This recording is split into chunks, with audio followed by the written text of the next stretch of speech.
775.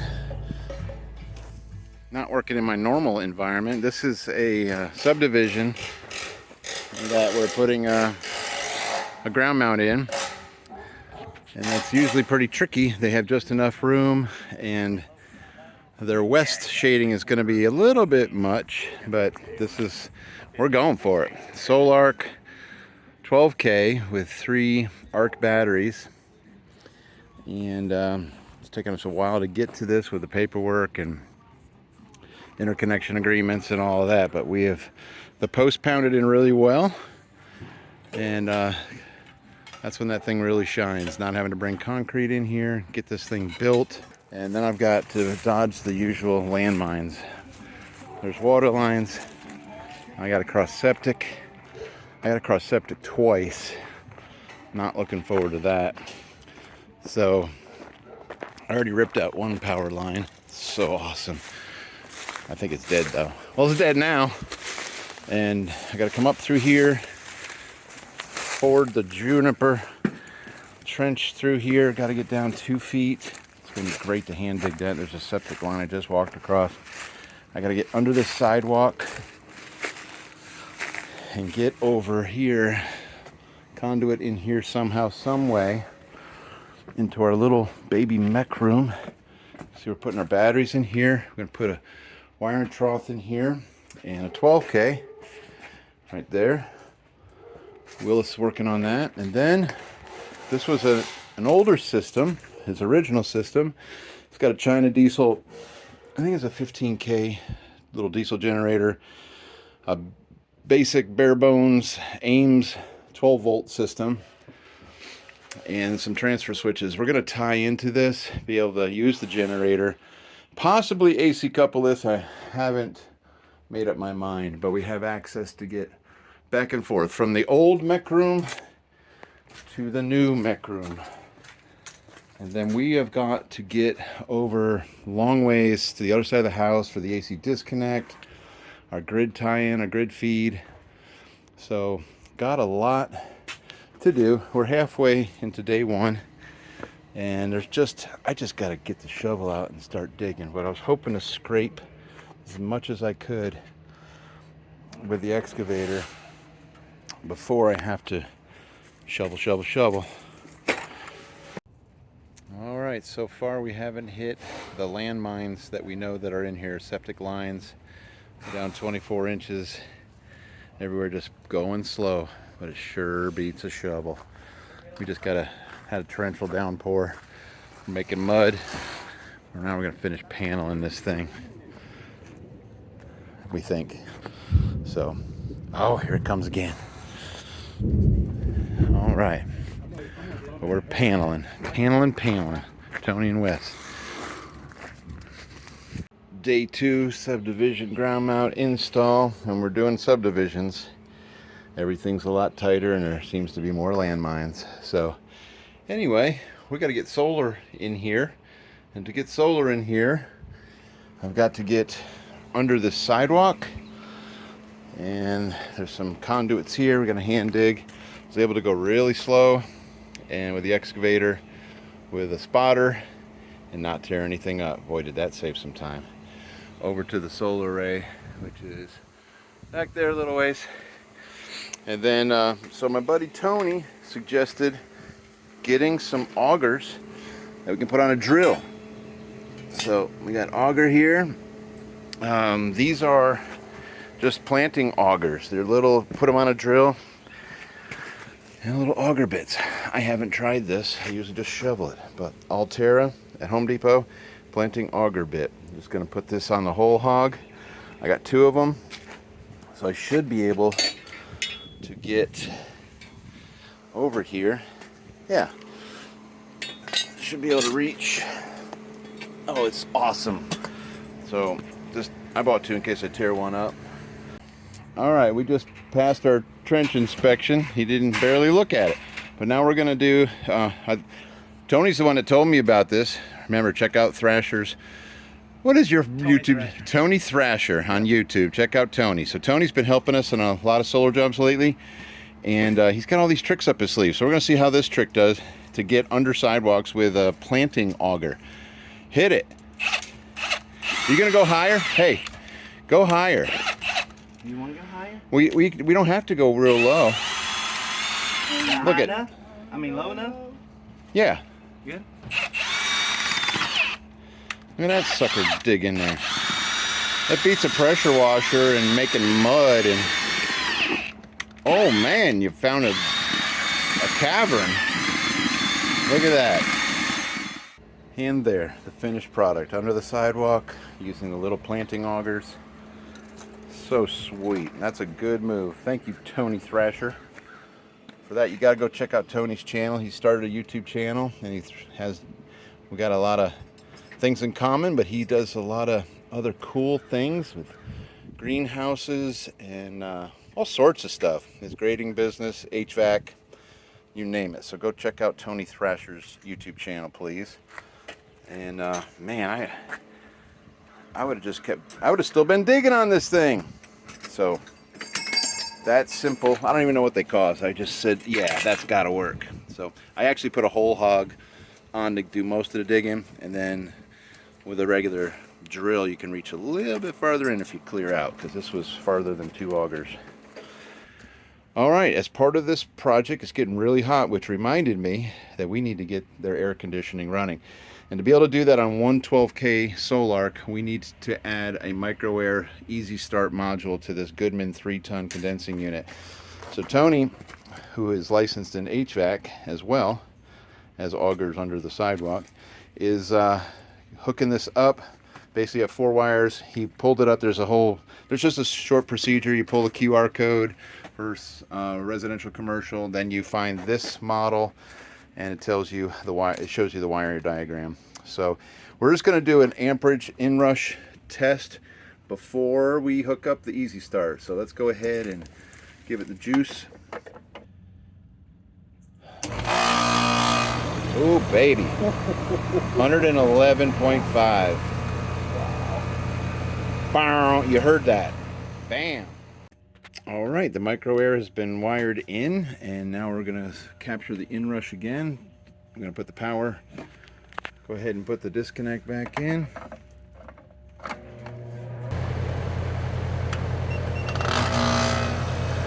$34 From 111. 34 from 111. Nice. There it is. And it started up good. Yeah. That's good That's sound. good sound. Yeah. I didn't hear anything weird. So Cool. All right. Well, Tony is a licensed HVAC technician, as well as many other things. So I'm glad he was here. We hooked this up. This is the first time I've been putting this together. So, what do you think? I like it.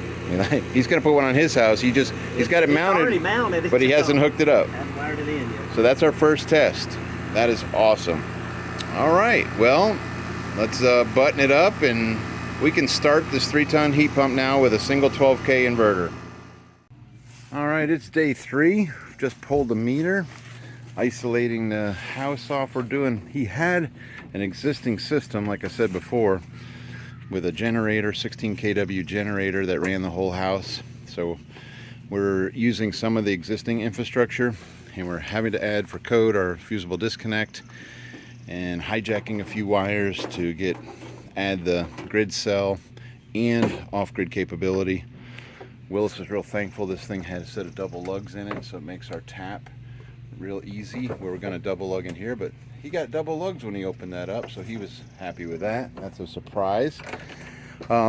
We did the micro air, no issues. It seems to have lowered the running amps by about half an amp, which might not seem like a lot, but it's 120 watts. So not only did we reduce the locking rotor amps by 70%, we lowered the running amps a half an amp, which is cool. So hope it lasts a long time, but it's been a great solution to give them air conditioning off of solar.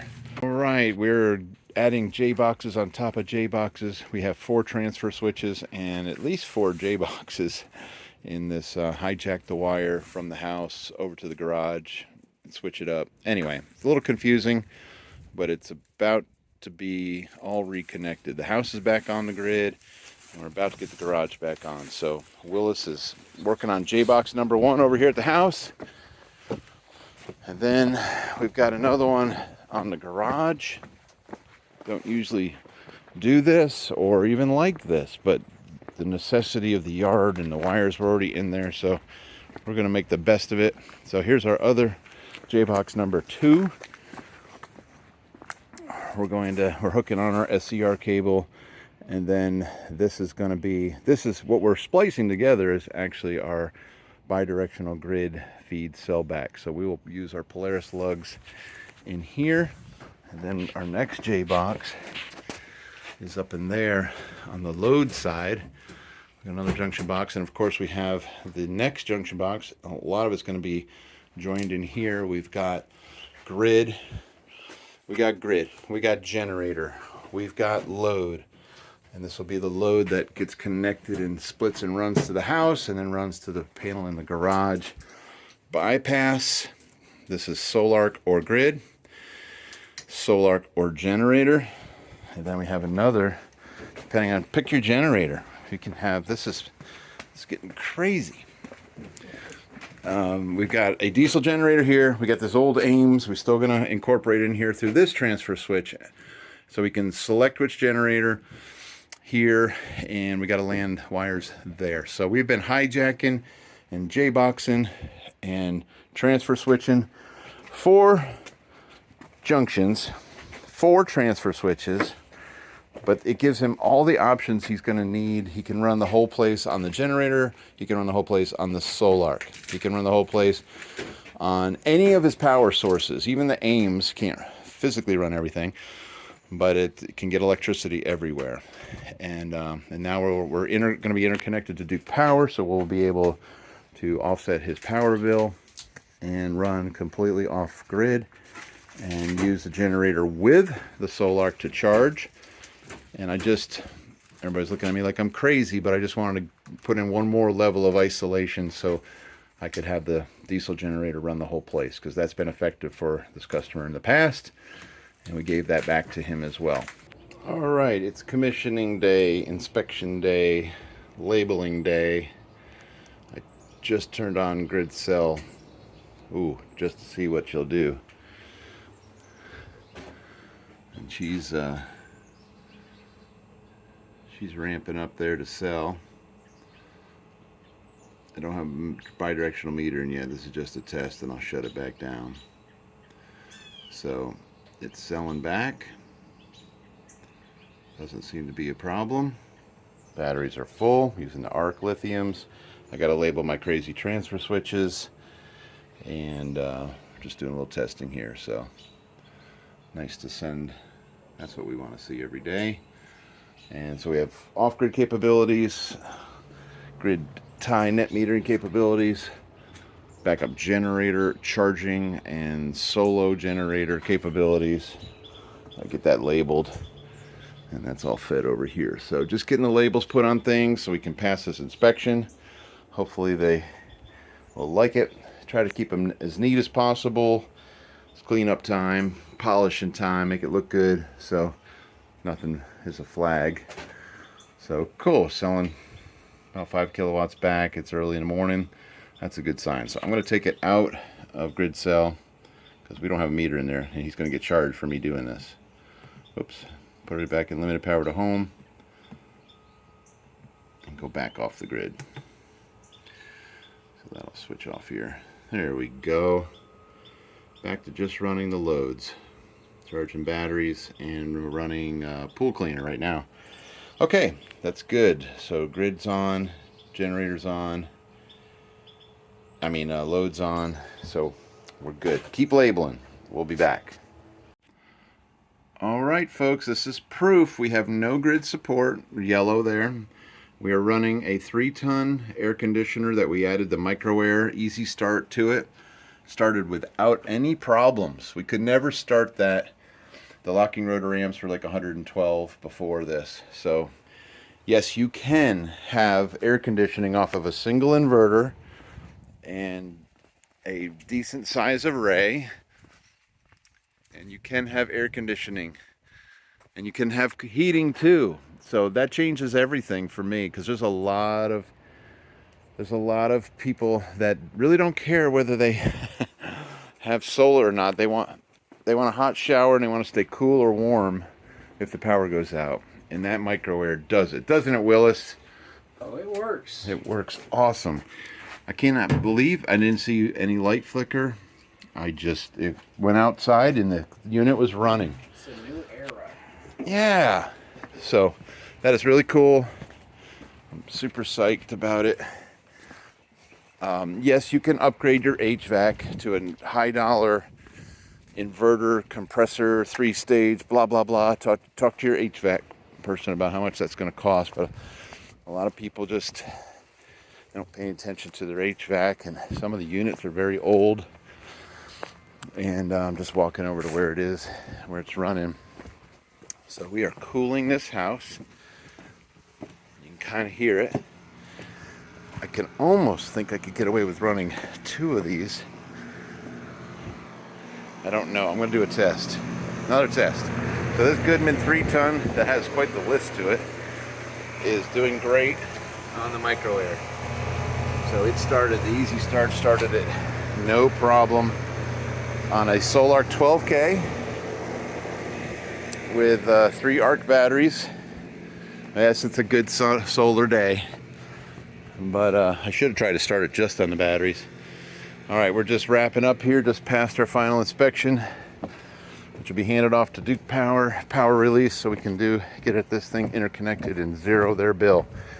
So there's a lot of goals here, and that is zero the utility bill, have all the creature comforts when the grid is down, and even a nice swimming pool. But sometimes we push it. So the customer will have to manage some loads. There's loads in this garage. You can't turn everything on. And if you just feel like you have to, you just have to parallel stack inverters. And that's easy to do. It just takes money. All right. That is a great finish to this project to do that test. It's just in here humming along, running the HVAC, 4 kilowatts. No problemo. All right, folks, we got our online now. Green light. We're cruising along here. We've been doing a lot of doubles. This is the first single we've done in a while. And back to the ARC batteries. We always kind of make provision. We could add another inverter. We could add another inverter right there. Pipe in. There's that option. Could extend the gutter, change things a little bit. That's a good move. I might have to measure that up. We could add more batteries, but for now we're trying to encourage him to see if he can run comfortably on a single inverter, and I think they can. Okay, I have a little complication here with the bypasses, but I wanted them to be able to run their existing system separate or together. So we have an old Ames battery-based system. We have a China diesel 16 kilowatt unit and a transfer switch here. So from this transfer switch, I can select which system, diesel, battery, and then I brought it over to this location on these terminals, so I can either choose which one I want. I can also select between Sol-Ark and grid, and I pass this over to this transfer switch, and I can switch between. This can be Sol-Ark or grid based on the selection here. I know it seems complicated, but it also gives you every option known to man. I didn't want to choke the generator down because it can only bring like 9,500, 9,600 watts through the Sol-Ark, and it's a 16 kilowatt generator, which historically he knows runs his whole house. So I didn't want to take that away from him. So I think we're good. I think we're done. So we did a lot of cool things. We had like 5 junction boxes. We have 4 transfer switches. We have 1 inverter. And anyway, and a lot's going on inside the wiring trough. But I hope this was helpful. You can have HVAC. That's a 3-ton unit. An old unit we're running started no problem using the micro air. So that's a big deal for me, and a big deal for a lot of people considering solar. A lot of people aren't going to do it unless they're comfortable, unless they have climate control. with their existing stuff, and they don't want to swap it out and spend another $15,000 on an HVAC system. So it's doable, folks. It's awesome. This is Engineer 775 signing out.